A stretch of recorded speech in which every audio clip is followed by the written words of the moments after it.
Eh ben salut tout le monde, on se retrouve aujourd'hui pour un nouveau point matos. Et aujourd'hui j'ai décidé de vous parler d'une valeur sûre pour le carnassier, un leurre vraiment incontournable, le spinnerbait. Donc chez Westin on a plusieurs spinnerbait, on a 4 spinners pour être tout à fait exact. On a un petit, très compact, 23 grammes, le Monster Vibe, en 6 coloris. Et ensuite on a 3 gros spinners. On a celui-ci qui est un Willow en 65 grammes.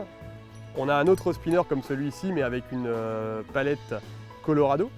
Et on a également un nouveau spinner depuis 2 ans avec des palettes Indiana, qui est un petit peu plus petit, qui fait que 45 grammes celui-ci. Toutes ces palettes ont un intérêt au niveau de la hauteur de prospection dans la couche d'eau. Plus vous êtes sur des palettes effilées comme la Willow, plus vous allez pêcher profond.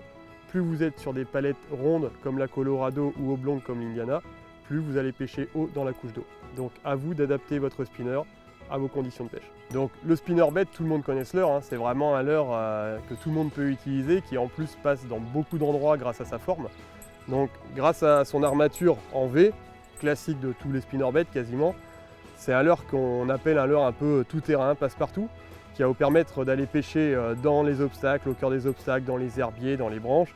Ça passe généralement plutôt bien puisque l'obstacle va passer sous l'armature et l'hameçon simple étant tourné vers le haut, l'armature va protéger l'hameçon. Les spinners sont équipés donc d'une tête plombée, d'une ou plusieurs palettes en haut, comme par exemple sur le Indiana, nous on a 2 palettes sur l'Indiana, et d'une jupe. Vous pouvez l'agrémenter également d'un hameçon chance, ou également de ce qu'on appelle un trailer, c'est-à-dire un leurre que vous allez prendre généralement sur cet hameçon chance. Ça peut être vraiment un gros plus. Et petit détail important, sur notre grosse taille, les 2 grosses tailles, le Colorado et le Willow, sont déjà équipés d'un trailer.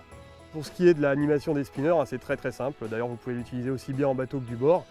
C'est du lancer-ramener à proximité des obstacles ou dans les obstacles.